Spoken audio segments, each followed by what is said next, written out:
अर्थ मन्त्रालयसँग सम्बन्धित विषयमा भाग लिएर छलफलमा विभिन्न विषयहरू उठाउनुभएका मान्य सदस्यज्यूहरूलाई म धन्यवाद दिन चाहन्छु।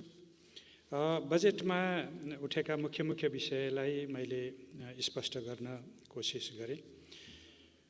यो बजेट आवश्यकताको आधारमा विनियोजन नभएको, बजेट विभाजन ठिक नभएको, पुनरुत्थान र राहतमा अझै खर्च बजेट विनियोजन कम भएको, अथवा पहुँचको आधारमा चाहिँ बजेट विनियोजन भएको हो कि भन्ने जस्ता प्रश्नहरू पनि मान्य सदस्यज्यूहरूले उठाउनु भएको थियो। मान्य सदस्यज्यूहरूलाई म सम्मान्य सभामुखज्यू मार्फत के आग्रह गर्न चाहन्छु भने बजेटले पर्याप्त मात्रामा स्वास्थ्य राहत, आर्थिक पुनरुत्थान र रोजगारी र त्यस क्रममा कृषि र सामाजिक सुरक्षा र चाहिँ संरक्षण गर्नुपर्ने तहका व्यक्तिहरूलाई बढी संरक्षण गर्नको लागि महिला बालबालिका लगायतका मन्त्रालयहरूमा बजेट थप गरेर जानु परेको कारण पनि त्यही हो कि अहिलेको आवश्यकता त्यसले सम्बोधन गर्न सकोस्। हामीले आगामी आर्थिक वर्षको विनियोजन चालु वर्षको भन्दा पनि कम राख्नु परेको छ। कारण स्पष्टै छ, राजस्वको आधार सङ्कुचित भएको अवस्था छ। त्यसले गर्दाखेरि राष्ट्रिय योजना आयोगले सुरुमा तय गरेको सिलिङ भन्दा पनि निकै तल गएर बजेट विनियोजन बजेटको चाहिँ अनुमान गर्नु परेको स्थिति छ। तर त्यति हुँदाहुँदै पनि स्वास्थ्य, कृषि, श्रम, शिक्षा, खानेपानी र महिला मन्त्रालयका बजेटहरू सामान्य रूपमादेखि उल्लेख्य रूपमासम्म वृद्धि गरिएको छ र अरू भौतिक निर्माणहरूसँग सम्बन्धित केही मन्त्रालयहरूका बजेटमा कटौती पनि गर्नु परेको अवस्था छ। त्यसमा चाहिँ खास गरी चालु आयोजनाहरू जो भौतिक पूर्वाधारका क्षेत्रमा छन्, जहाँ दायित्व सृजना भइसकेका छन्, जसलाई हामीले चालु वर्षमै आगामी वर्षमै सम्पन्न गर्न सक्छौँ, त्यस्ता आयोजनाहरूको निरन्तरता र अधुरा आयोजनाहरू सम्पन्न गर्ने गरी बजेट विनियोजन गरेको छ। निर्वाचन क्षेत्रमा सन्तुलन कायम गर्नुपर्ने बजेटको दायित्व हुन्छ। विगतदेखि नै यो प्रश्न उठ्दै गरेको छ कि बजेट सन्तुलित रूपले विभिन्न निर्वाचन क्षेत्र अथवा जिल्ला अथवा भौगोलिक क्षेत्रको आधारबाट विनियोजन भएन भनेर। त्यही भएर हामीले केही मापदण्डहरूको आधारबाट बजेटलाई अघि बढाउन खोजेका हौँ। उदाहरणको लागि म केही मात्रै यहाँ आयोजनाहरूको नाम लिन चाहन्छु। प्रत्येक निर्वाचन क्षेत्रमा 10 करोडको सडक भनेर सुरु गरिएको छ। एक निर्वाचन क्षेत्र एक भौतिक पूर्वाधारको रूपमा सडकको पनि त्यसै गरी अघि बढ्न खोजिएको छ। सबै स्थानीय तहमा कृषिका कार्यक्रमहरू त्यसरी नै लान खोजिएको छ। स्थानीय पूर्वाधार साझेदारी कार्यक्रम पनि निर्वाचन क्षेत्र नै केन्द्रित हो। पालिका केन्द्रलाई प्रदेश राजधानीसँग जोड्ने सडकहरू भनेका पनि सबै भौगोलिक क्षेत्र र चाहिँ सबै निर्वाचन क्षेत्रलाई सन्तुलनमा ल्याउने गरी नै अघि बढाउन खोजेको छ र पछिल्लो चरणमा शिक्षा, स्वास्थ्य, महिला बालबालिकाका कार्यक्रमहरू पनि त्यसरी नै विकसित भएर विनियोजन भएका छन्। त्यसले गर्दाखेरि अब क्रमशः बजेट चाहिँ सबै निर्वाचन क्षेत्रतर्फ सन्तुलित ढङ्गले अघि बढ्ने गरी अघि बढेको छ। यो कुरो मैले यहाँ मान्य सदस्यज्यूहरूलाई सम्मान्य सभामुखज्यू मार्फत निवेदन गर्न चाहेँ। दोस्रो एउटा विषय प्रादेशिक सन्तुलन मिलेन कि भनेर दुई किसिमको कुरा आएको छ। प्रादेशिक भनेर प्रदेशगत रूपको कुरा पनि आएको छ र भूगोलको कुराहरू पनि आएको छ। हिमाल पहाड तराईको बिचको कुरा पनि आएको छ र विभिन्न प्रदेशहरूको सन्दर्भमा पनि कुरा आएको छ। र त्यसै गरी चाहिँ अलिकति यो बजेट चाहिँ खास क्षेत्रमा कम भयो अथवा संहिता अनुरूपको चाहिँ बजेट विनियोजन भएन, प्रदेश र स्थानीय तहलाई कम बजेट गयो कि भन्ने सन्दर्भ पनि मान्य सदस्यज्यूहरूले उठाउनु भएको छ। त्यसमा मेरो भनाइ के रहेको छ सम्मान्य सभामुखज्यू भने बजेटको आकार करिब 4%ले घट्दा पनि र राजस्व अनुमान नै हामीले चालु वर्षको भन्दा अर्को वर्ष 9%ले कम हुने अनुमान गर्दै पनि हामीले प्रदेश र स्थानीय तहको बजेट घटाएका छैनौँ। समानीकरण र सशर्त अनुदान बढेको छ। विशेष र समपूरक अनुदान गत वर्षकै हाराहारीमा छ र यसो गर्दाखेरि राजस्वको बाँडफाँडबाट पनि रकम तल जान्छ। यसरी चारवटा अनुदान र राजस्वको बाँडफाँड समेत जोड्दाखेरि करिब 1/3 बजेट प्रदेश र स्थानीय तहमा जान्छ, जुन चालु वर्षको भन्दा अर्को वर्ष अझ राम्रो वितरण हो। अब यो गरिरहँदाखेरि अझ धेरै तल विनियोजन हुनुपर्थ्यो भन्ने कुरा गरिरहँदाखेरि अहिलेका अनिवार्य दायित्वहरूलाई हामीले नबिर्सौँ। अहिले कर्मचारी तल खटिएका कर्मचारी समेत सङ्घको दायित्वबाट नै कतिपय कर्मचारीहरूको तलब भत्ता सङ्घबाटै बेहोर्नुपर्ने स्थिति, त्यसै गरी पेन्सनका सम्पूर्ण दायित्वहरू सङ्घले बेहोर्नुपर्ने स्थिति, सामाजिक सुरक्षाका सम्पूर्ण जसो दायित्वहरू सङ्घले बेहोर्नुपर्ने स्थिति, वैदेशिक ऋणको सामुदायिक भुक्तानीको सम्पूर्ण दायित्व सङ्घले बेहोर्नुपर्ने स्थिति र केही राष्ट्रिय गौरवका आयोजनाहरू जो हामी सबै प्रदेश सबै स्थानीय तहको लागि त्यत्तिकै महत्त्वपूर्ण छन्, ती अनिवार्य रूपमा विकास गर्नुपर्ने आयोजनाहरूको लागि हाम्रो दायित्व रहन्छ। त्यसो गर्दाखेरि हामीलाई 6 खर्बभन्दा बढीको दायित्व त सङ्घमा नै रहन्छ। त्यसले गर्दाखेरि 10 खर्बको राजस्व परिचालन गर्नेमा त्यो अनिवार्य दायित्वमै 6 खर्ब र चाहिँ राष्ट्रिय गौरवको आयोजनामा 1.5 खर्ब भन्यो भने पनि धेरै ठुलो दायित्व सङ्घमा नै रहेको हुनाले यो प्रदेश र स्थानीय तहमा अधिकार सँगसँगै जिम्मेवारी पनि बाँडफाँड हुँदै जाँदा क्रमशः यी जिम्मेवारी र यी थप दायित्व वित्तीय दायित्व पनि तल पनि सर्दै जाने स्थितिमा त्यो अङ्क बढ्दै जाने कुरो नभए अहिले चाहिँ केही दायित्वहरू सङ्घमै रहेको हुनाले त्यसै अनुसारको यो संहिता वित्तीय संहिता कार्यान्वयन अनुसारकै बजेट विनियोजन भएको स्थिति मैले जानकारी गराउन चाहेँ। प्रदेशगत रूपमा पनि अलिकति प्रसङ्ग उठेको छ, कुनै प्रदेशमा कम भयो कुनैमा बढी भयो भन्ने प्रसङ्ग। सामान्य सभामुख महोदय, म के जानकारी गराउन चाहूँ छोटोमा अहिले भने प्रदेशहरूमा जुन बजेट विनियोजन भएको छ त्यसमा साह्रै कम भनेको 13.5% र बढी भनेको 15% को बिचमा छ। 13.5% र 15% को बिचको अंश छ सबै प्रदेशहरूको।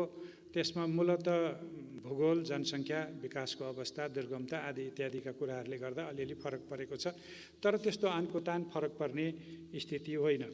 र त्यसो गर्दाखेरि हामीले प्रादेशिक सन्तुलनलाई, खास गरी प्रदेशगत सन्तुलनलाई बिर्सने या त्यसलाई नहेर्ने भन्ने कुरा हुँदैन।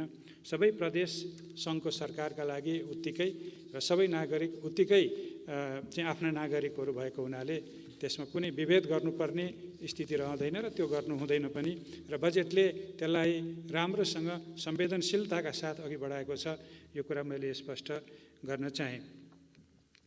केही हाम्रा आयोजनाहरू सशर्त अनुदानका केही आयोजनाहरू अहिले हामीले आगामी वर्षमा सुरु गर्ने केही आयोजनाहरूको केही मोडालिटी बनेर सशर्त अनुदानमा तल पठाउनु पर्ने बाँकी नै छ कतिपय कुराहरू।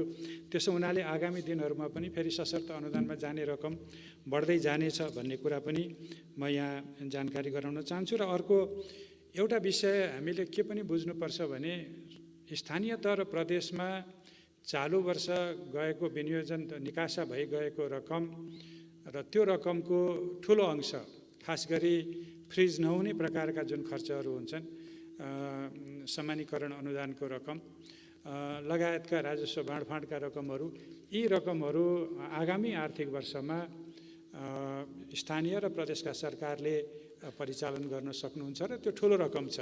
त्यसो हुनाले अहिले कोरोना सङ्क्रमण सम्बन्धी समस्याको कारणले पनि कार्यान्वयन नभएका र तलकै कोषहरूमा रहने रकम पनि आगामी वर्ष खर्च हुने हुनाले आगामी वर्ष निकै ठुलो स्रोतको व्यवस्था चाहिँ त्यो प्रदेश र स्थानीय तहलाई हुने कुरा म जानकारी गराउन चाहन्छु।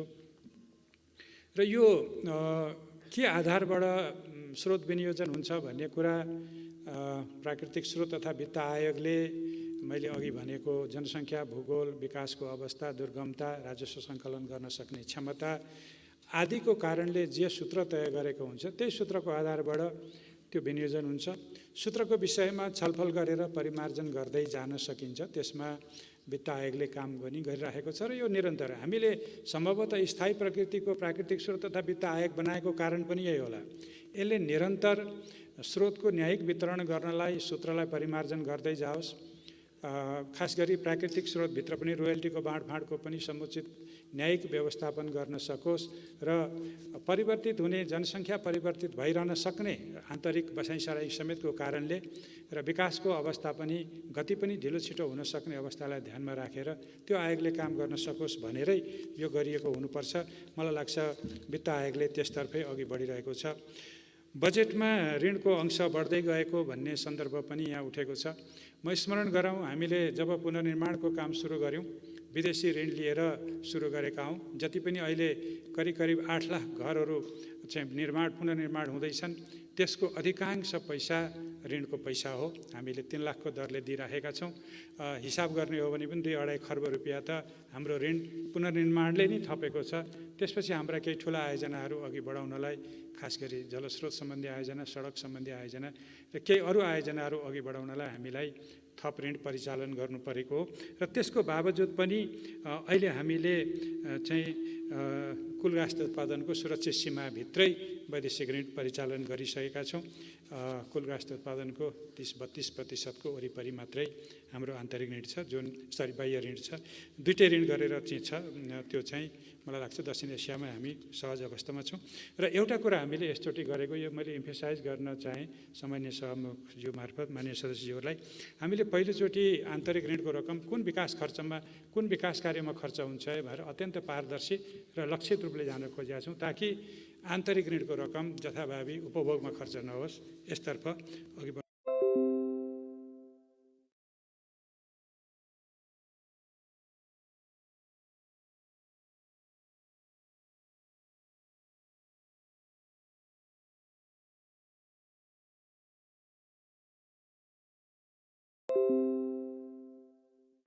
गर्न खोजिएको छ। अर्को एउटा प्रसङ्ग उठेको छ, यो सङ्घ प्रदेश र स्थानीयको बिचमा समन्वय नभएको हो कि भन्ने कुराहरूमा हामीले अन्तर्प्रदेश परिषदका नियमित बैठकहरू, अन्तरसरकारी वित्त परिषदका नियमित बैठकहरू गरिरहेका छौँ र सङ्घ प्रदेश र स्थानीय तहमा बाजिएका करहरूका सन्दर्भमा कानुनी सुधारहरू गर्नुपर्ने कुराहरू छन्। त्यसमा अहिले हामीले यो अन्तरसरकारी वित्त व्यवस्थापन ऐन, स्थानीय सरकार सञ्चालन ऐनमा संशोधन गरेर कतिपय नमिलेका कुराहरू मिलाउने तर्फ पनि सरकारले पहल गरिरहेको छ। र त्यसै गरी निरन्तर संवाद र सम्मान्य प्रधानज्यू मार्फतै पनि भिडियो कन्फरेन्सिङको माध्यमबाट पनि प्रदेश मुख्यमन्त्रीज्यूहरूसँग संवाद गरिरहनु भएको छ। यी सबै कुराहरू मैले यहाँ राख्न चाहेँ र जिल्ला समन्वय समितिलाई पनि अझ केही प्रभावकारी बनाउनको लागि पनि बजेटमा व्यवस्था गरिएको छ। त्यसपछि अलिकति छलफल भएको विषय चाहिँ राहत र पुनरुत्थानमा रकम पुगेन कि बजेट पुगेन कि भन्ने प्रसङ्ग मान्य सदस्यहरूले उठाउनु भएको छ।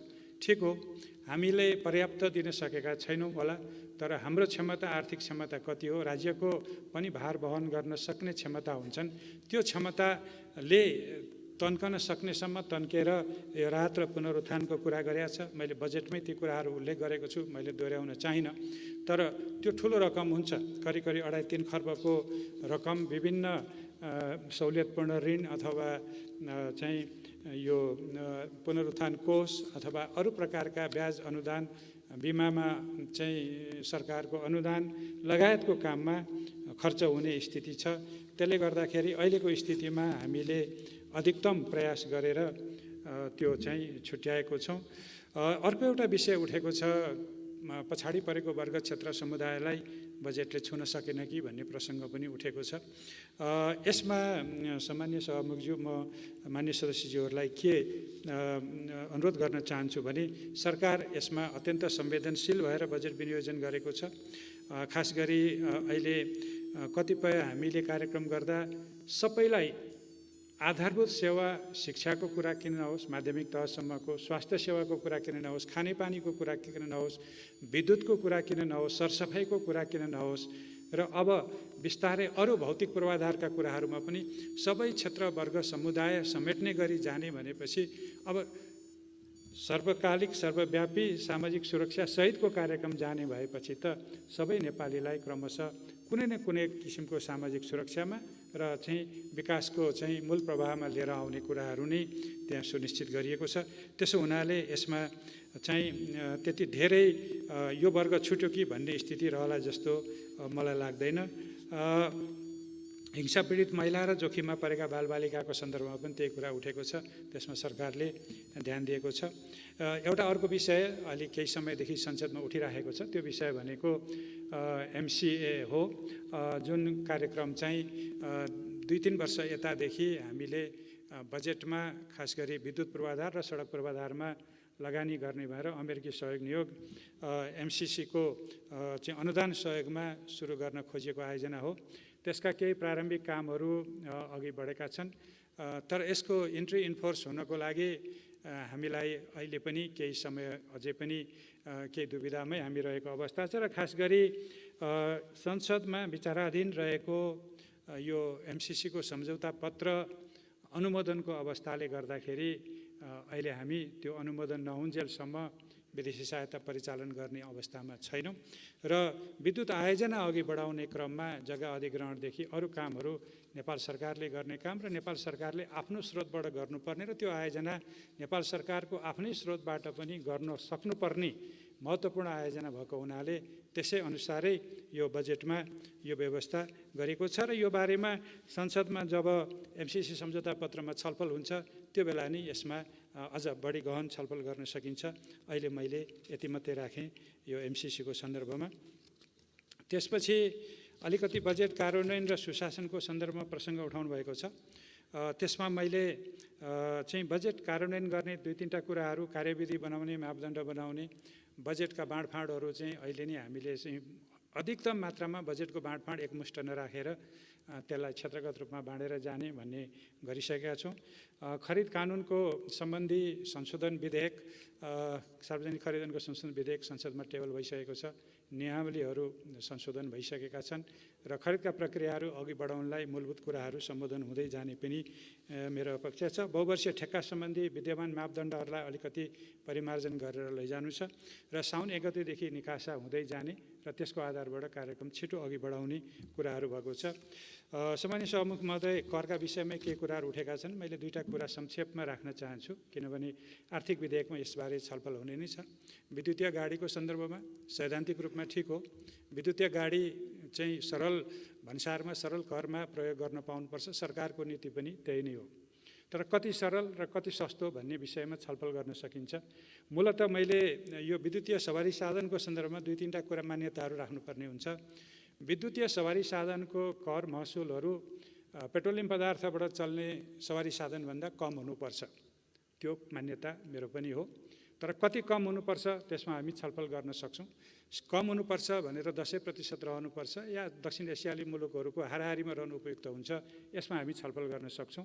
मैले सार्क मुलुकहरूमा खास गरी ठुला मुलुकहरूको हेर्दै थिएँ, विद्युतीय सवारी साधनको महसुलहरू सबै मुलुकहरूमा छ।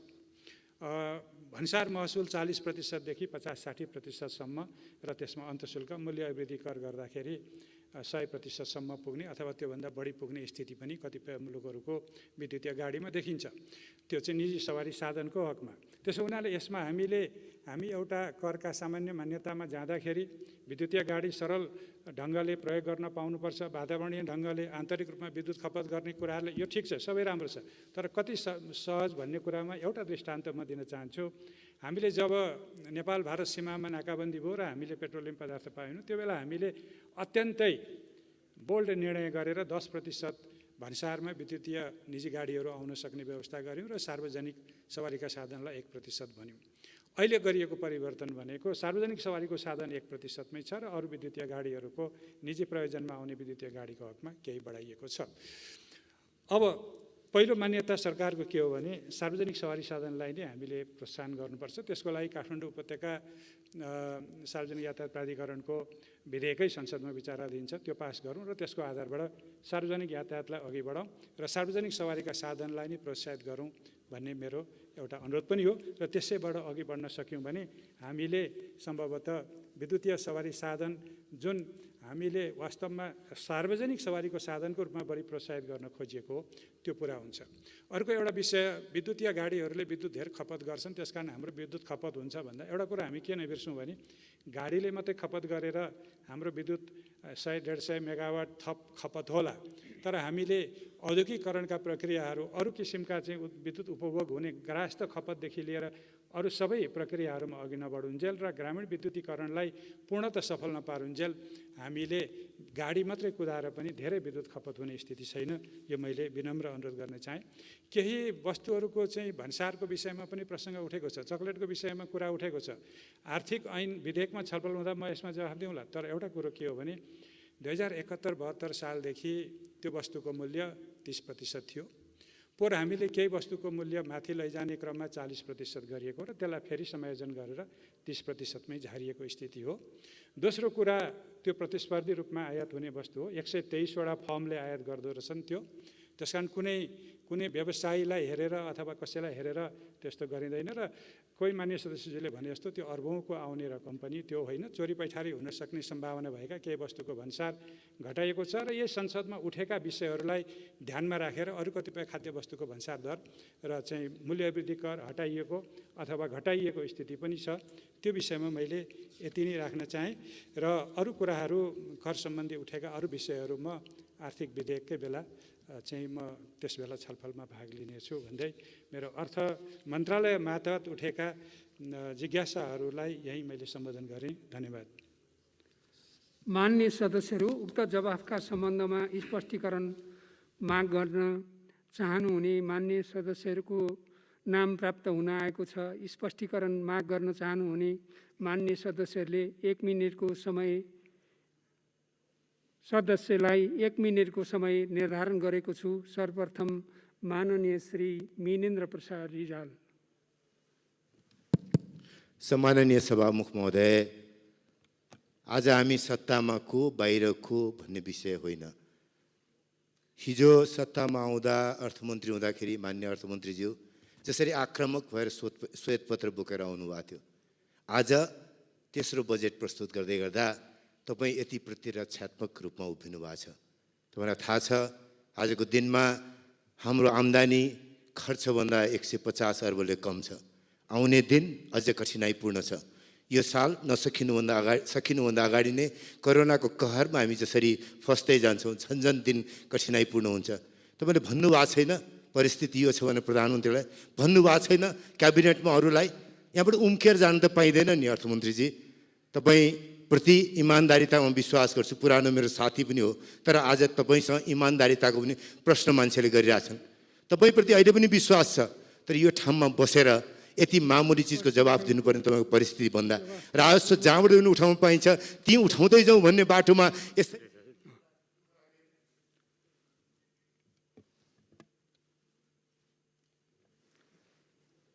माननीय श्री प्रदीप यादव। सम्मानीय सभामुख महोदय मार्फत माननीय अर्थमन्त्रीजीले मेरो प्रश्न छ। सम्पूरक बजेटमा प्रदेश नम्बर 2 लाई 2 करोड मात्र दिएर अरू प्रदेशहरूमा 1.5 अरब दिने, अनि के यो सन्तुलित बजेट हो त? के यो विभेद होइन त?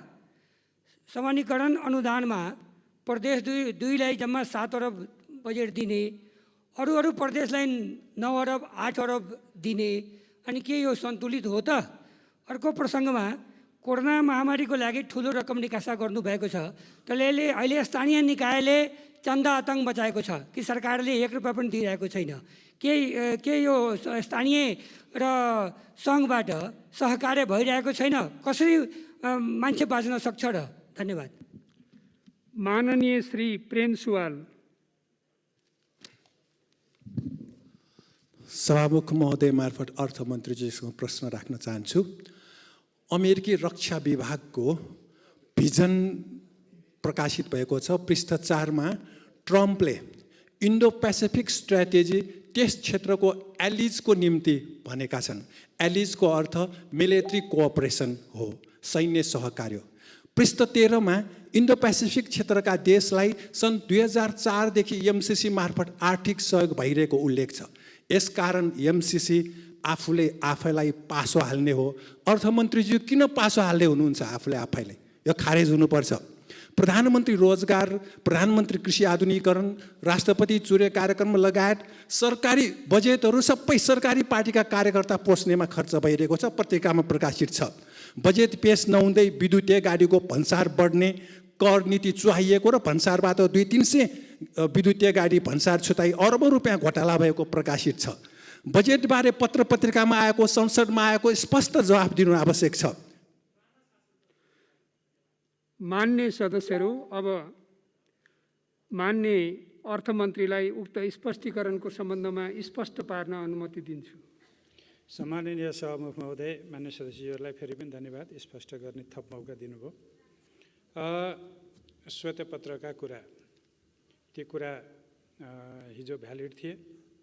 आज पनि सरकारले आफ्नो आर्थिक स्थिति, वर्तमान आर्थिक स्थिति नियमित रूपमा नेपाल राष्ट्र ब्याङ्कले प्रकाशित गर्छ। अर्थ मन्त्रालयको अर्थ बुलेटिनले पनि आर्थिक स्थितिबारे जानकारी दिइरहेको हुन्छ। राजस्व र खर्चको सबै विवरणहरू आएकै हुन्छ। पहिलो 2 वर्षको विवरण सरकारको प्रगति संसदमै पेश भइसकेको छ। त्यसमा मान्य सदस्यहरूले पढ्नै भएको छ। तेस्रो वर्ष जुन अहिले हामी 2076-77 कार्यान्वयनमा जाँदैछौँ, त्यसमा हाम्रा बजेटका सन्दर्भमा केही हामीले आर्थिक वृद्धिको विषयमा र राजस्व सङ्कलनको विषयमा मैले यसअघि पनि भनिसकेको छु। राजस्व एक तहमा वृद्धि हुँदै गइसकेपछि त्यसभन्दा थप बढाएर लैजानलाई दायरा जति फराकिलो पारे पनि धेरै सम्भव हुँदो रहेनछ। आर्थिक वृद्धि उच्च नगरुन्जेल कर बढ्न सक्दैन, धेरै बढ्न सक्दैन भन्ने कुरा यो रियलाइजेसन पनि हो।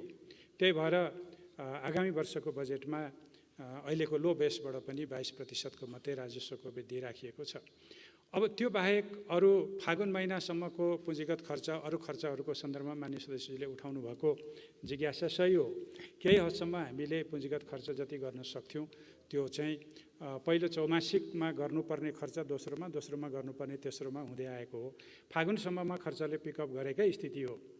अब चैत्र यताको जिम्मेवारी पनि अर्थमन्त्रीले नै लिनुपर्ने त पक्कै भन्नुभएको होइन, तर फागुनसम्मको जिम्मेवारी चाहिँ अर्थमन्त्रीले पनि लिनुपर्छ र चैत यताको जिम्मेवारी हामी सबैले लिनुपर्छ, किनभने अर्थमन्त्रीले नै कोरोना निम्त्याएको स्थिति चाहिँ पक्कै पनि होइन। त्यो तर यति भनेर हामीले गर्नुपर्ने कामहरूबाट मुक्ति पाउँदैनौँ, यो गर्नुपर्छ।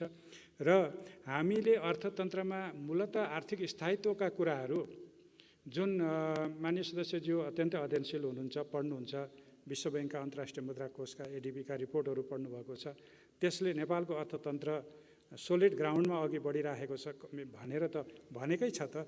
अब त्यो मैले भनेको नपत्याए त्यो त पत्याइदिनुहुन्छ कि भन्ने पनि मेरो अनुरोध हो। त्यसो हुनाले यसमा परिस्थितिका कुराहरू चाहिँ कहाँ कमजोरी छन् स्पष्ट रूपमा भन्नलाई मलाई गाह्रो छैन, तर भएका कुराहरू राम्रा कुराहरू पनि भन्नु त पर्यो। दोस्रो कुरा, यो समपूरक बजेटको बारेमा मान्य सदस्यले प्रश्न उठाउनु भयो। समपूरक र विशेष अनुदानको कार्यविधि छ। प्रत्येक प्रदेश र स्थानीय तहले समपूरक र विशेषबाट कस्तो कार्यक्रम गर्न चाहने हो भनेर राष्ट्रिय योजना आयोगले त्यसको सूचना प्रकाशित गर्छ। त्यसको आधारबाट उहाँहरूले आयोजना माग्नुहुन्छ र त्यसको छनौट हुन्छ। अब प्रदेशबाट छनौट त्यस्ता आयोजनाहरू नै नआएपछि के आधारबाट चाहिँ सङ्घले आयोजनाहरू हालिदिने? त्यसो हुनाले मेरो अनुरोध के छ प्रदेश सरकारहरूलाई कि भने उहाँहरूले आफूलाई माग भइआएका आयोजनाहरू समयमै मागिदिनु पर्यो र मागेर चाहिँ पठाउँदाखेरि परेन भने मान्य सदस्यज्यूहरूले उठाउनु भएको चाहिँ माग अथवा गुनासो त्यो जायज हुन्छ। तर माग नभएको क्षेत्रमा बजेट विनियोजन गर्दाखेरि आफ्नो मापदण्ड आफ्नै कार्यविधिको विपरीत सरकार गयो भन्ने प्रश्न त फेरि अर्को एउटा प्रदेशले उठाउन सक्छ नि। मैले यति कुरा राख्न चाहेँ। खास गरी अब यो कोरोनाको बजेट कति खर्च भएको छ के छ भने यो सरकारले यो सार्वजनिक गर्छ। यसमा यो महामारीको बेलामा हाम्रा खर्चहरू व्यवस्थित होइन, पारदर्शी मात्रै होइन, सबै जनतालाई सुसूचित गर्ने गरी पनि अघि बढ्ने हो, ध्यान आकृष्ट गर्नुभएको छ। हामी यो सबै विवरण सार्वजनिक गर्छौँ।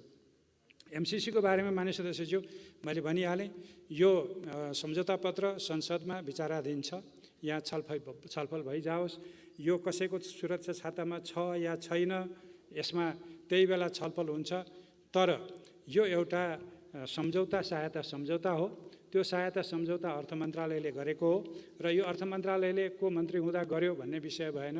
सम्माननीय प्रधानमन्त्रीले भन्नुभएको छ यो एउटा सरकारको निरन्तरताको प्रसङ्ग हो। त्यसमा हामीले केही सच्याउनु पर्ने कुराहरू जो हाम्रा सहायक सम्झौताहरू छन् ती सहायक सम्झौताहरूमा मिलाएर जान सक्ने विषयहरू रहन सक्छन्। त्यसमा केही कुराहरू बुझाइको फरक हुनसक्छ, त्यसमा मिलाएर जान सक्ने विषयहरू हुन सक्छन्। तर मलाई लाग्दैन त्यो आयोजना आफैले हामीले गर्दाखेरि अहिले नै त्यो तोडेर एउटा मित्र राष्ट्रसँगको सम्बन्ध बिगार्ने र अन्तर्राष्ट्रिय सहयोगको वातावरण बिगार्ने काम हामीले गर्नुहुन्छ जस्तो मलाई अहिले लाग्दैन। बाँकी कुरा संसदले यसमा छलफल गरेर निर्णय गरोस्।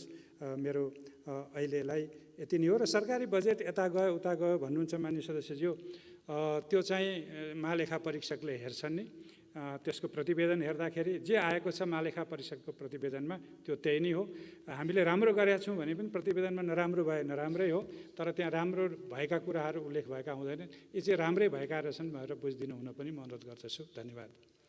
मान्य सदस्यहरू, अर्थ मन्त्रालय सम्बन्धी विनियोजन शीर्षकहरू माथिको छलफल यहीँ समाप्त हुन्छ। मान्य सदस्यहरू, अब मान्य सञ्चार तथा सूचना प्रविधि मन्त्री डाक्टर युवराज खतिवडालाई उक्त मन्त्रालय सम्बन्धी विनियोजन शीर्षकहरूमाथिको छलफलमा उठेका प्रश्नहरूको जवाफ दिन अनुमति दिन्छु। सम्माननीय सभामुख महोदय,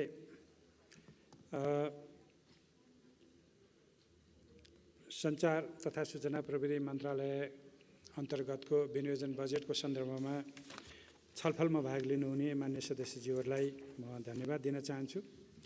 मान्य सदस्यज्यूहरूले तीन चारवटा विषयमा मूलतः सरकारको ध्यान आकृष्ट गराउनु भएको छ र बजेटको विनियोजनको सन्दर्भमा पनि जिज्ञासाहरू राख्नुभएको छ। पहिलो विषय चाहिँ साइबर अपराधको छ। साइबर अपराध नियन्त्रण गर्न र जनशक्ति विकास गर्न सरकारले के गरेको छ, बजेट कहाँ विनियोजन भएको छ भन्ने जस्ता प्रसङ्गहरू उठाउनु भएको छ। म यसमा यति मात्रै भनौँ, यसका लागि मन्त्रालयमा एउटा संस्थागत सूचना प्रविधि केन्द्र, खास गरी दूरसञ्चार प्राधिकरण, सञ्चार मन्त्रालय आफै रहेर एउटा संरचना बनाएको छ, जसलाई हामी साइबर सुरक्षा अनुगमन केन्द्र भनेर भन्छौँ। त्यसको मातहतमा साइबरका सम्भावित थ्रेटहरू र साइबर सुरक्षाको माध्यमबाट हामीले गर्न खोजेको डिजिटल नेपालको प्रक्रियालाई अघि बढाउनलाई सुरक्षित र कुशल ढङ्गले अघि बढाउने गरी काम अघि बढिरहेको कुरा म यहाँ जानकारी गराउँछु र यो आगामी आर्थिक वर्षमा पनि यो निरन्तर रहन्छ। र यसको लागि खास गरी सेवा प्रदायक संस्थाहरू र यसको नियामक निकाय, दूरसञ्चार प्राधिकरण, यिनीहरूले काम गर्ने हुनाले उनीहरूको आफ्नै बजेट प्रणालीबाट पनि यो कार्यान्वयन हुन्छ र मन्त्रालयले यो सम्बन्धी गर्ने कार्यक्रमको लागि बजेटमा विनियोजन भएकै छ। दोस्रो प्रसङ्ग सामाजिक सञ्जालको दुरुपयोग, व्यक्तिको चरित्र हत्या जस्ता विषयहरू उठेका छन्। यी विषय अहिले हामी सबैको चासोको विषय भएको छ। एक प्रकारले हेर्ने हो भने सामाजिक सञ्जाल कोरोना महामारी जस्तै भएको छ। कसलाई सङ्क्रमित हुन्छ केही भरोसा टुङ्गो छैन, जो पनि जोखिममा हुन्छ। तर एउटा कुरो चाहिँ के हो भने स्वस्थ मान्छे चाहिँ यो सङ्क्रमणबाट सङ्क्रमितै भए पनि स्वस्थ भएर निक्लिन सक्छ र उसले रोगलाई परास्त गर्न सक्छ। जसरी कोरोना स्वस्थ मान्छेले परास्त गर्न सक्छ, यी सामाजिक सञ्जालका माध्यमबाट गरिने दुष्प्रचारहरूलाई पनि पराजित गर्नलाई स्वस्थ मान्छेले सक्छ, त्यस विश्वास गर्नुपर्छ। र यो भनेर हामीले फेरि के कुरा बिर्सिनु हुँदैन भने कतिपय कानुनहरू हामीले चाहिँ खास गरी सूचना प्रविधि सम्बन्धी कानुनहरू, मिडिया काउन्सिल सम्बन्धी कानुनहरू बनाइरहँदाखेरि यी विषयमा थप छलफल गर्ने र संसदमै विचाराधीन कानुनहरूबाट हामीले अहिलेको विज्ञानले ल्याएको सूचना प्रविधिको विकासलाई रोकेर होइन, त्यसलाई व्यवस्थित गरेर, त्यसलाई संयमित गरेर र त्यसलाई जवाफदेही बनाएर अझ विस्तार गर्दै लैजानुपर्छ। यो अपराध भयो भनेर रोक्ने कुरा भन्दा पनि व्यवस्थित गर्ने कुरा हो। यसतर्फ सरकारले ध्यान दिनेछ। एउटा अर्को प्रसङ्ग पनि उठेको छ, खास गरी विज्ञापनको सन्दर्भमा यो समन्यायिक वितरण भएन, लोककल्याणकारी विज्ञापन लगायतको विषयहरू भन्ने मान्य सदस्यहरूले उठाउनु भएको छ। अब विज्ञापन बोर्ड गठन भइसकेपछि विज्ञापन ऐनका आधारबाट जुन जारी भइसकेको छ, त्यसले विज्ञापन बोर्डले नै यो सबै कामहरू गर्छ र एउटा निश्चित मापदण्ड र विधिको आधारबाट विज्ञापनहरू चाहिँ न्यायपूर्ण ढङ्गले वितरण गर्ने व्यवस्था आगामी दिनमा हुनेछ र त्यो कानुन आफैमा चाहिँ कार्तिकबाट लागू हुने स्थिति भएको हुनाले त्यसमा क्लिन फिडका विषयहरू पनि छन्, त्यो विषयमा पनि सरकारले ध्यान दिनेछ। सुरक्षण मुद्रण अलि लामो समयदेखि बहसमा छ। सुरक्षण मुद्रण हाम्रो आफ्नो हुनुपर्छ भन्ने कुरामा मलाई कुनै दुई मत होला जस्तो लाग्दैन, किनभने हामीले विगत, मलाई सम्झना छ, कमसेकम 12-15 वर्षदेखि यता हामीले प्रत्येक सरकारले प्रत्येक समयमा सुरक्षण मुद्रणलाई सुव्यवस्थित गर्ने र आफ्नै सुरक्षण मुद्रण राख्ने भन्ने कुरामा अघि बढेकै हो। खालि यसमा हामीले कति तहको सुरक्षण मुद्रण गर्ने, कुन प्रकारले खरिद गर्ने र कसरी हामीले यो सबै सेवालाई आन्तरिकीकरण गर्ने भन्ने विषय प्रमुख हो। यसमा मैले यो मन्त्रालयको जिम्मेवारी सम्हाल्ने बित्तिकै भनेको थिएँ, सुरक्षण मुद्रणसँग सम्बन्धित जति पनि खरिदहरू हुन्छन् ती पारदर्शी ढङ्गले हुन्छन्, अन्तर्राष्ट्रिय प्रतिस्पर्धाको आधारबाट हुन्छन् र त्यसो भएको हुनाले प्रतिस्पर्धाको आधारबाट हुने प्रक्रियालाई नै अघि बढाउने कुराहरू म यहाँ स्पष्ट गराउन चाहन्छु र आगामी आर्थिक वर्षको सन्दर्भमा सुरक्षण मुद्रणको लागि चाहिने खास गरी भवनका कुराहरू र केही अन्य पूर्वाधारका कुराहरू मात्रै यहाँ राखिएको छ। भवन चाहिँ पूर्व शर्त हो, किनभने हामीले मेसिन ल्याएको दिनै त्यहाँ राख्नुपर्ने हुन्छ। त्यसो हुनाले अलि धेरै चाहिँ भवन निर्माणलाई नै यसमा बजेट अघि बढाइएको छ। अलिकति मान्य सदस्यज्यूहरूले जिल्लागत रूपमा पनि प्रसङ्ग उठाउनु भएको छ। दार्चुलामा चाहिँ दूरसञ्चार सेवाको प्रसङ्ग उठाउनु भएको छ, मुगुको विषय उठाउनु भएको छ, गोर्खामा उठाउनु भएको छ, हुम्लामा उठाउनु भएको छ। यस्ता धेरै जिल्लाहरूमा चाहिँ यो खास गरी दूरसञ्चार सेवा प्रभावकारी भएन अथवा पहुँचै पुगेन भन्नुभएको छ। त्यसो हुँदाखेरि मैले सबै पढिनँ, तर मुगु, दार्चुला, गोर्खा र हुम्ला जिल्लामा दूरसञ्चार सेवालाई सुचारू गर्नको लागि टावरहरू निर्माण गर्नुपर्ने, बिग्रेका भत्केका टावरहरू निर्माण गर्ने र चाहिँ क्रमशः 4G का टावरहरू पनि विस्तारित गर्दै जाने गरी सरकारले कार्यक्रम अघि बढाएको छ। र अलिकति यो सशस्त्र प्रहरीका चौकीहरू जसलाई हामी BOP भन्छौँ, त्यहाँ ती चौकीहरू त स्थापना भए तर सञ्चार सुविधा छैन भन्नुभएको छ। त्यसतर्फ पनि सरकारको ध्यान गएको छ र हामी त्यसलाई चाहिँ छिटै फिक्स गर्ने क्रममा जान्छौँ। र अलिकति प्रविधिलाई रोजगारीको अवसरको रूपमा पनि प्रयोग गरौँ र डिजिटल नेपालको फ्रेमवर्कलाई प्रयोग गरौँ भन्नुभएको छ। मान्य सदस्यज्यूहरूको त्यो रायलाई म धन्यवाद दिन चाहन्छु। सरकारले त्यसै गरी अघि बढ्ने नै छ। र खास गरी एउटा अर्को विषय मान्य सदस्यज्यूहरूले उठाउनु भएको छ, आम सञ्चारकर्मीहरूको सुरक्षाको सन्दर्भमा। फ्रन्टलाइनमा काम गर्ने हुनुहुन्छ सञ्चारकर्मीहरू, उहाँहरू पनि कोरोना सङ्क्रमणको जोखिममै बढी पर्नुहुन्छ जब फ्रन्टलाइनमा काम गर्नुहुन्छ। त्यसो भएको हुनाले उहाँ सञ्चारकर्मीहरूलाई हामीले कुनै किसिमको सङ्क्रमणको चाहिँ जोखिम नहोस् भनेर आवश्यक स्वास्थ्य सामग्रीहरू पनि उपलब्ध गराउने र कोरोना बिमा गर्ने कुराहरू पनि अघि बढाएका छौँ। र अहिले सरकारले 1 लाख रुपियाँसम्मको कोरोना बिमामा चाहिँ अनुदान दिने कुराहरू गरेका छ। आगामी आर्थिक वर्षमा 50% अनुदान दिने भनेको छ। त्यसमा पत्रकारहरू पनि स्वतः समेटिनुहुन्छ, त्यो कुरा मैले राख्न चाहेँ। त्यसपछि पत्रकार दुर्घटना बिमाका कुराहरू पनि हामीले कार्यान्वयनमा ल्याइरहेका छौँ। र त्यसै गरी अलिकति पत्रकार जीवनवृत्तिका विषयहरू पनि सञ्चार मन्त्रालयले अघि बढाउँदै आएको छ र सञ्चार जगतलाई प्रतिस्पर्धी बनाउने र खास गरी दूरसञ्चार लगायतका कतिपय सेवा प्रदायक संस्थाहरूको काम कारबाहीलाई अझ प्रभावकारी बनाउने र आम सञ्चारका माध्यमहरू रेडियो टेलिभिजनका चाहिँ कारोबारमा लाग्ने करहरू पनि घटाउने गरी 2% करलाई घटाएर 1% गर्ने गरी प्रस्ताव चाहिँ विनियोजन ऐनमै मैले राखिसकेको छु, विधेयकमै राखिसकेको छु। त्यसो भएको हुनाले आम सञ्चार क्षेत्रमा नेपाल सरकारले संविधानको भावना अनुसार पूर्ण प्रेस स्वतन्त्रता तर जिम्मेवारी र जवाफदेहिता सहितको प्रेस स्वतन्त्रताको सन्दर्भमा नै यो सञ्चार तथा सूचना प्रविधि मन्त्रालयले काम गर्ने कुरा सामान्य सभामुखज्यू मार्फत मान्य सदस्यज्यूहरूलाई म अनुरोध गर्न चाहन्छु। धन्यवाद। मान्य सदस्यहरू उक्त जवाफका सम्बन्धमा स्पष्टीकरण माग गर्न चाहनुहुने मान्य सदस्यहरूको नाम प्राप्त हुन आएको छ। स्पष्टीकरण माग गर्न चाहनुहुने मान्य सदस्यहरूलाई 1 मिनेटको समय निर्धारण गरेको छु। सर्वप्रथम मान्य श्री बहादुर सिंह लामा तामाङ।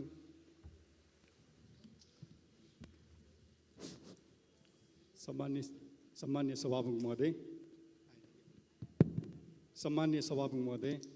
म सञ्चार मन्त्रीज्यूलाई म सोध्न चाहन्छु, सेक्युरिटी प्रिन्टिङ प्रेस इक्विपमेन्ट किन्नको लागि राखेको बजेटले त पुग्दैन।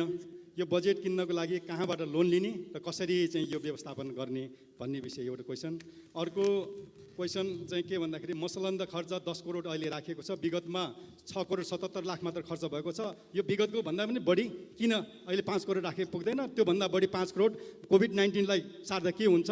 र अर्को पानी तथा बिजुलीमा पनि खर्च पहिला चाहिँ 2 करोड 29 लाख मात्र खर्च भएको छ र अहिले बजेट चाहिँ 4 करोड 31 लाख राखेको छ, 2 करोड 2 लाख बढी राखेको छ। र के हो किन यसलाई पनि अर्को उसमा संशोधन गर्छ कि गर्नु पर्यो भन्ने मेरो चाहिँ आग्रह छ।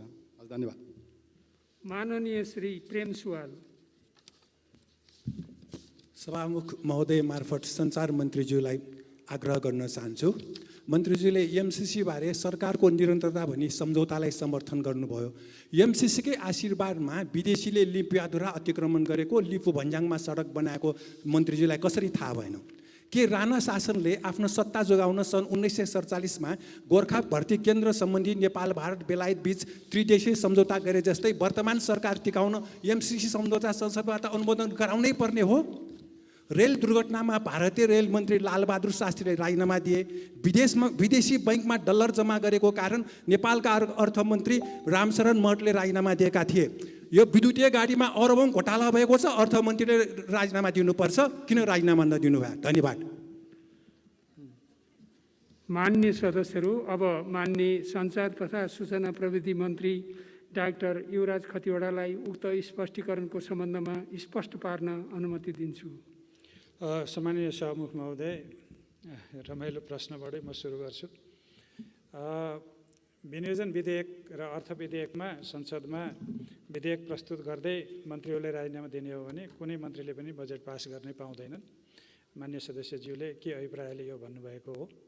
सरकारको प्रस्ताव हुन्छ यी सबै, र यी चाहिँ यदि अहिले नै यो विषयलाई यसरी प्रवेश गर्ने हो भने हामी संसदमा विचाराधीन रहेको विषयमा हामीले पूर्व निर्णय गर्दैछौँ।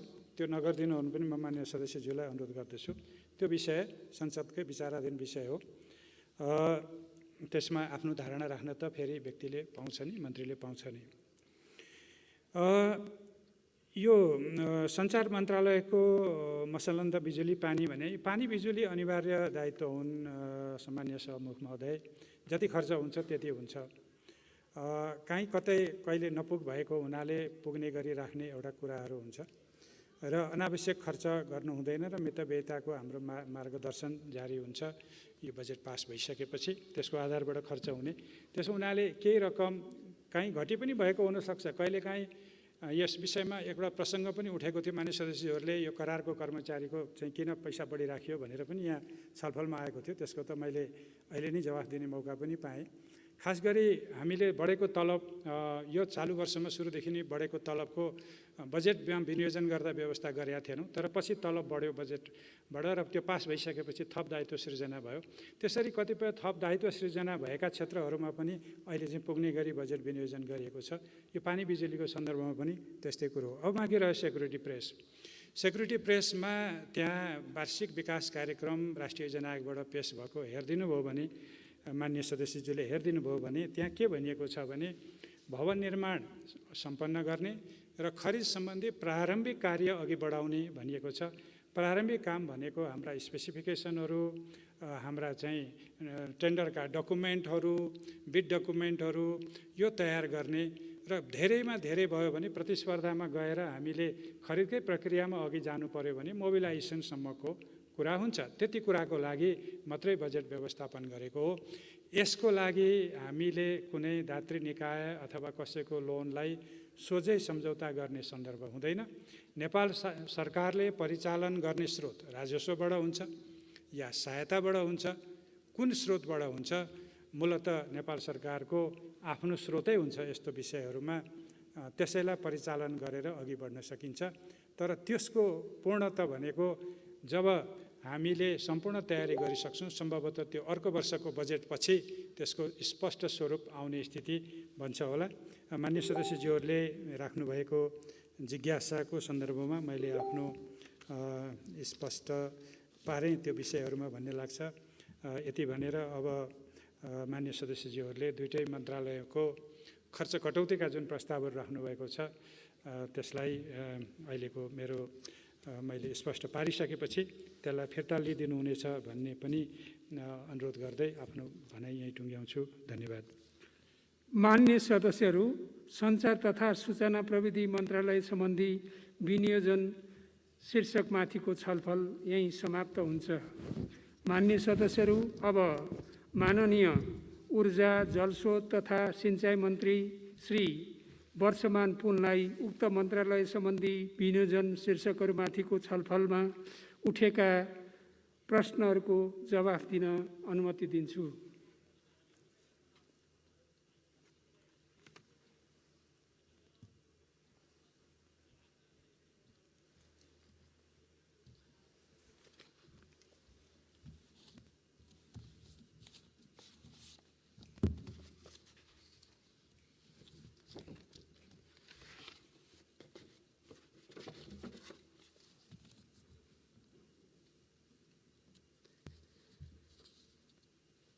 सम्माननीय सभामुख महोदय, नेपालको संविधानले निर्दिष्ट गरेका 3 तहको शासन प्रणाली बमोजिम कार्य सम्पादन गर्दै नेपाल सरकारको समृद्ध नेपाल, सुखी नेपालीको नारालाई साकार पार्न ऊर्जा जलस्रोत तथा सिँचाइ क्षेत्रको विशिष्ट भूमिका रहेको र यस क्षेत्रको समग्र विकासका लागि मार्गचित्रसहित मन्त्रालय दृढताका साथ लागि परेको छ।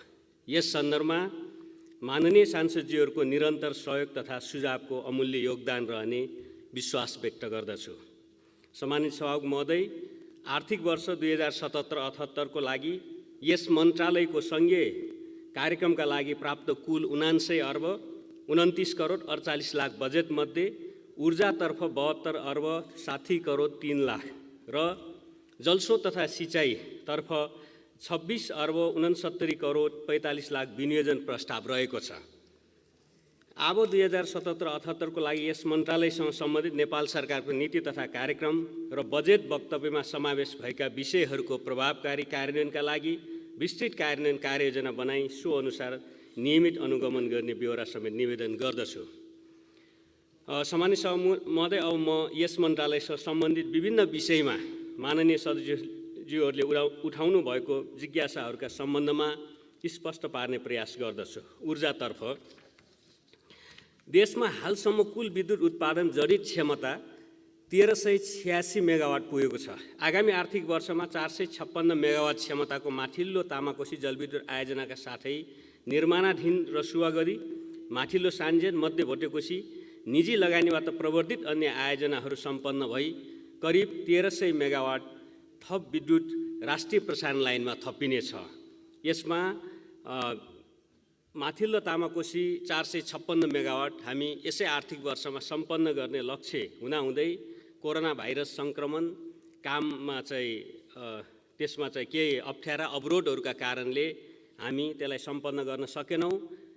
आगामी आर्थिक वर्षको सुरुमै भदौतिर नै यो कमिसनिङ हुने अथवा यो चाहिँ प्रसारण लाइनमा आउने सुचारू हुने म यहाँ विश्वास व्यक्त गर्न चाहन्छु। 1200 मेगावाट क्षमताको बुढी गण्डकी जलविद्युत आयोजनाको मुआवजा वितरण कार्य करिब 80% सम्पन्न भइसकेको र आगामी आर्थिक वर्ष सो कार्य सम्पन्न गरी निर्माणको लागि प्रक्रिया अघि बढाइनेछ। यस अलावा हरेक प्रदेशमा कम्तीमा 1 मेगा प्रोजेक्टको विकास गर्ने गरी दुधकोशी, अप्पर अरुण, तामाकोशी 5, नौमुरे, नलगा, जगदुल्ला, बेतन कर्णाली, फुकोट कर्णाली, चैनपुर सेती लगायतका आयोजनाहरूको विकासका लागि प्रक्रिया अघि बढाइनेछ। साथै अन्तर्राष्ट्रिय लगानी मार्फत सार्वजनिक निजी साझेदारीमा तमोर, मारी, पश्चिम सेती र सुनकोशी 3 आयोजनाको अध्ययन कार्य सम्पन्न गरी निर्माण कार्य अघि बढाइनेछ। जलविद्युत आयोजनाको विकासमा लगानी व्यवस्थाका लागि सार्वजनिक निजी साझेदारी अवधारणा अनुरूप जनताको जलविद्युत कार्यक्रम मार्फत निजी क्षेत्रबाट समेत लगानी सङ्कलन गरी माथिल्लो अरुण, भेरी बबई डाइभर्सन तथा तामाकोशी 5 लगायतका जलविद्युत आयोजनाहरूको वित्तीय व्यवस्थापन गरी निर्माण कार्य अघि बढाइनेछ। विद्युत आपूर्ति प्रणालीलाई प्रभावकारी र भरपर्दो बनाई देशभित्र पर्याप्त र भरपर्दो विद्युत आपूर्तिको व्यवस्था गर्न प्रसारण लाइन निर्माणमा पर्याप्त विनियोजनसहित विशेष प्राथमिकता दिइएको छ। निर्माणाधीन हेटौडा धल्केवर इनरुवा, हेटौडा भरतपुर बर्दघाट, कालीगण्डकी कोरिडोर, मर्स्याङ्दी कोरिडोर आदि निर्माणाधीन प्रसारण लाइनहरूको निर्माण कार्यलाई तीव्रता दिइने र बुटोल कोवलपुर, भेरी कोरिडोर, कोशी कोरिडोर प्रसारण लाइनहरूको अध्ययन सम्पन्न गरी निर्माण प्रक्रिया अगाडि बढाइनेछ। न्यू बुटोल गोरखपुर दोस्रो अन्तर्देशीय विद्युत प्रसारण लाइनको निर्माण नेपाल र भारतको संयुक्त लगानीमा अघि बढाइनेछ। विद्युत सेवालाई थप भरपर्दो बनाउँदै विद्युत पहुँचमा वृद्धि गरी देशभित्र विद्युत ऊर्जाको खपत बढाउन 132 केभी तथा 33 केभी सब स्टेसनहरूको स्तर उन्नति तथा विस्तार गरिनेछ। आगामी आर्थिक वर्षमा ग्रामीण विद्युतीकरण समेत विशेष प्राथमिकता दिई 4 अर्ब बजेट विनियोजन गरिएको छ। यसको अलावा विभिन्न वैदेशिक स्रोत र ठुला आयोजनाहरू रहेका जिल्लाको विद्युतीकरण छुट्टै हुने गरी बजेट व्यवस्था छ। प्रदेश 2 बागमती, गण्डकी र प्रदेश 5 मा आगामी वर्ष पूर्ण रूपमा विद्युतीकरण गरिनेछ। साथै प्रदेश 1 कर्णाली र सुदूरपश्चिम प्रदेशमा वितरण प्रणाली विस्तारको लागि बहुवर्षीय ठेक्का सम्झौता सम्पन्न गर्ने गरी आगामी 2 वर्षभित्र पूर्ण विद्युतीकरण गरिनेछ। सिँचाइ र कृषिको लागि आवश्यक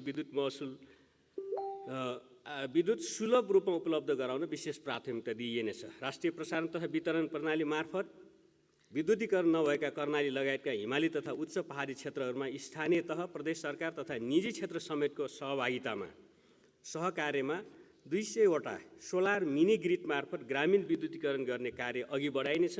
यस क्रममा राष्ट्रिय ग्रिड नपुगेका 97 गाउँपालिका र नगरपालिकालाई पहिलो प्राथमिकता दिइनेछ।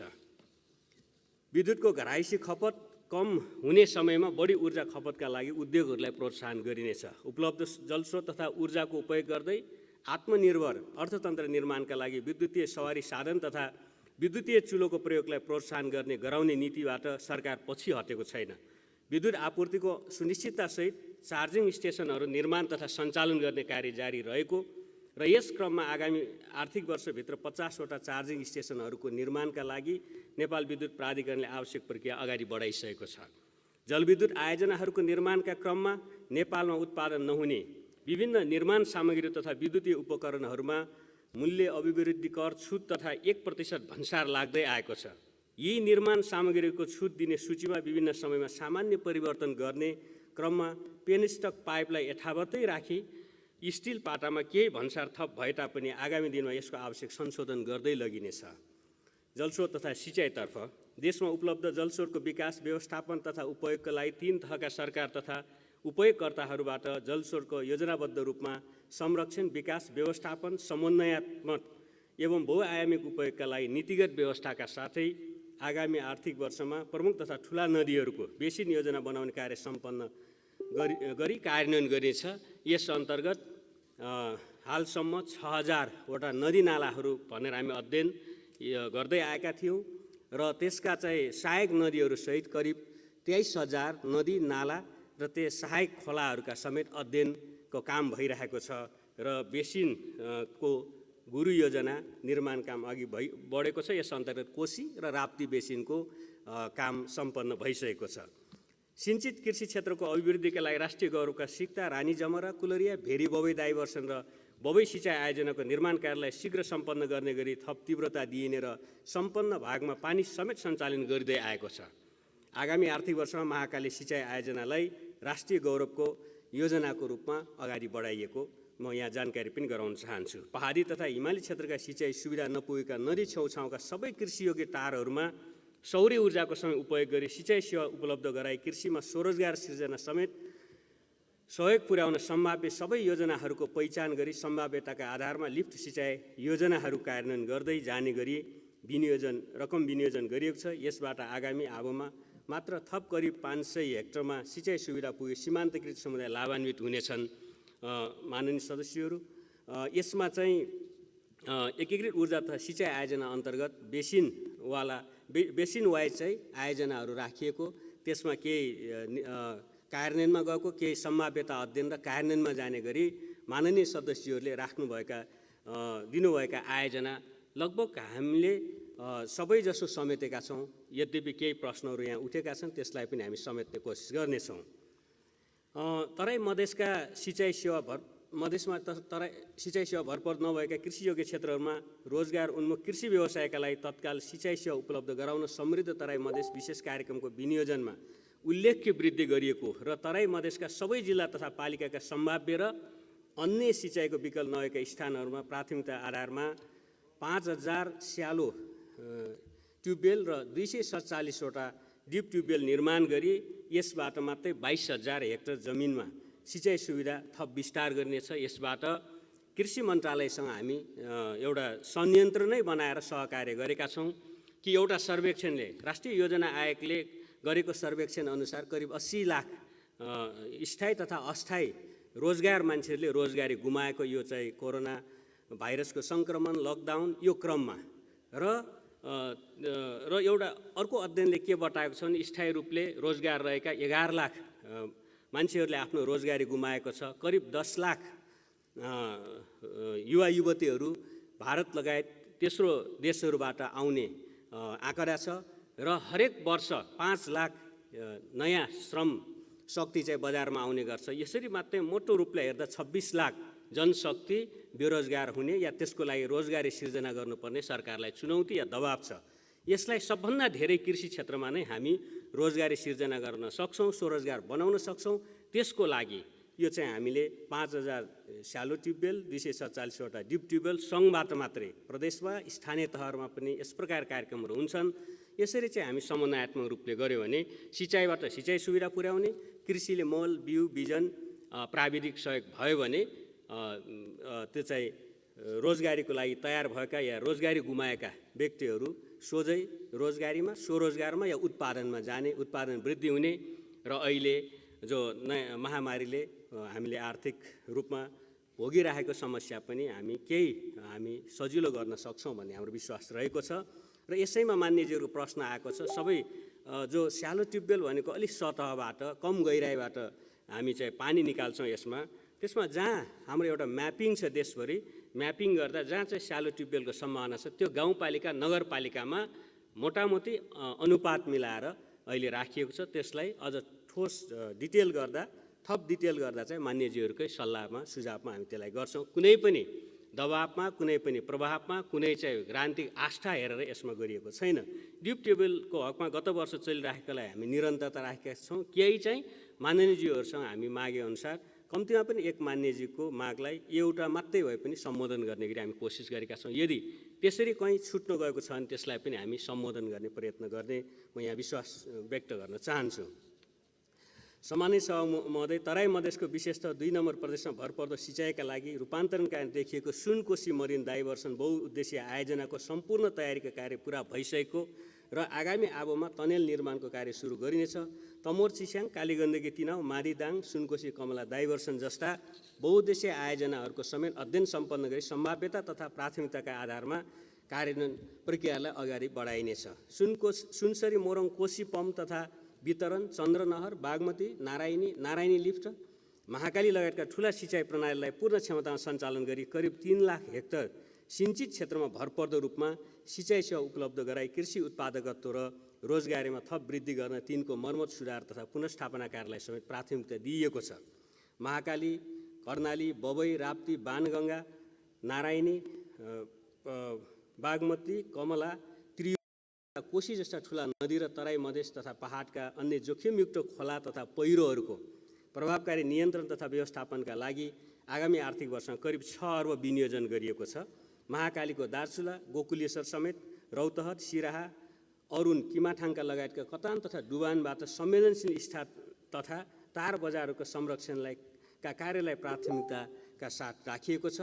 तराई मधेस तथा पहाडका अन्य खोला नालाहरूका जोखिमयुक्त स्थानहरूको समेत पहिचान गरी स्थानीय सामग्री, श्रम र प्रविधि समेतको उपयोग गरी कार्यान्वयन गर्दै लगिनेछ।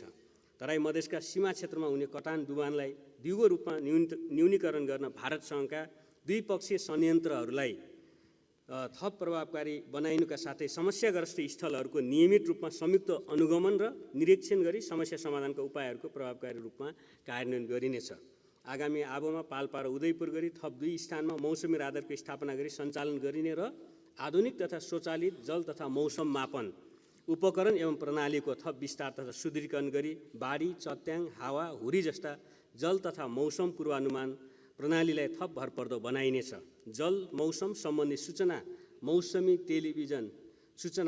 टेलिभिजन समेत उपलब्ध गराइने र यसबाट जल मौसम जन्य विपदहरूबाट हुन सक्ने मानवीय तथा पूर्वाधार, कृषि, पर्यटन, हवाई उड्डयन लगायतमा हुने सम्भावित क्षति तथा जोखिम न्यूनीकरणमा थप सहयोग पुग्नेछ। सशर्त अनुदान एवं प्रदेश तथा स्थानीय तहहरूबाट समेत ग्रामीण ऊर्जा, सिँचाइ तथा नदी नियन्त्रण सम्बन्धी कार्यहरू हुने हुँदा ती कार्यक्रमहरूबाट समेत कतिपय आवश्यकताहरू पुरा हुने अपेक्षा गरिएको छ। जलस्रोत सिँचाइ, जल मौसम तथा जल उत्पन्न प्रकोप सम्बन्धी अध्ययन, अनुसन्धान, अन्वेषण एवं नवप्रवर्तनशील प्रविधिको विकास तथा उपयोगमा जोड दिइनेछ। सामान्य सभामुख महोदय, मैले यसरी मान्यजीहरूबाट उठेका विषयहरूलाई सरसर्ती सम्बोधन गर्ने प्रयास गरेँ। यसरी हेर्दा अहिलेसम्म हाम्रो नेपालमा कृषि भूमि 26,41,000 हेक्टर रहेको छ। सिँचाइयोग्य भूमि 17,66,000 हेक्टर रहेको छ। यसमध्ये सिँचाइ संरचना विकास भएको 14,78,000 हेक्टर अथवा 84%मा हामी सिँचाइ पुर्याउन अथवा संरचना निर्माण गर्न सफल भएका छौँ। सतह सिँचाइ 9,79,000 हेक्टर, भूमिगत सिँचाइ 4,79,000 हेक्टर गरेर 68% र 32% को यसको हिस्सा रहेको छ। जल उत्पन्नतर्फ सङ्घीय कार्यक्रमबाट हालसम्म तटबन्ध निर्माण 1060 किलोमिटर निर्माण भएको छ। जग्गा उकास यसबाट 10,876 हेक्टर भएको छ र राष्ट्रिय गौरवका आयोजनाहरू मैले अघि नै बताइसकेँ। सिक्टा, बबई, भेरी बबई, रानी जमरा, कुलरिया, सुनकोशी मरिन, महाकाली तेस्रोबाट 2,50,000 हेक्टर जमिनमा सिँचाइ सुविधा पुग्ने हुन्छ यो सबै सम्पन्न गर्दा। र एउटा अध्ययनले के बताएको छ भने हाम्रो कुल गारस्टी उत्पादन अथवा जिडिपीमा कृषि क्षेत्रको 27% योगदान रहेको छ र यो राष्ट्रिय गौरवका आयोजनाहरू पुरा गर्दा थप 2% हाम्रो कुल गारस्टी उत्पादनमा थप योगदान पुर्याउन सक्छ भन्ने अध्ययनले देखाएको छ। त्यसैले यसलाई हामी प्राथमिकता साथ नै काम गरिरहेका छौँ र यो सबै विनियोजित बजेटबाट कृषि क्षेत्र सिँचाइले मात्रै जलस्रोत तथा सिँचाइले मात्रै 28 लाख श्रम दिन रोजगारी सिर्जना गर्ने तथ्याङ्क पनि हाम्रो अध्ययनले बताएको छ। सामान्य सभा महोदय, ऊर्जातर्फ हामी अहिलेसम्म हाम्रो ऊर्जा संरक्षणको कोण, ऊर्जा खपतको कोण र ऊर्जा सुरक्षाको कुरो गर्दा अहिले पेट्रोलियम जन्य ऊर्जा हामीले 60% उपभोग गर्दै आएका छौँ, कोइला 20% उपयोग गर्छौँ र विद्युतीय ऊर्जा जम्मा 13% यसको हिस्सा रहेको छ र अन्य ऊर्जाहरू विभिन्न खालका अहिले बायोग्यास अन्य थुप्रै खालको गर्दा 7% अन्य ऊर्जाको हिस्सा रहेको छ। यसरी हेर्दा हामीले हाम्रो रणनीति के हुनसक्छ ऊर्जा क्षेत्रमा खास गरी चाहिँ भन्दा हामीले बिस्तारै विद्युतीय ऊर्जाले अन्य ऊर्जालाई विस्थापन गर्दै जाने, त्यसले एकातिर हामी पेट्रोलियम जन्य उत्पादन चाहिँ हामी बाहिर आयातमा निर्भर रहेका छौँ। त्यसैले कुनै पनि बेला हामी 2072 सालतिर देख्यौँ, अरू समयमा देख्यौँ कि हामी राम्रोसँग सप्लाई गर्न सकेनौँ भने हामी कस्तो खालको ऊर्जा सङ्कटमा पर्छौँ,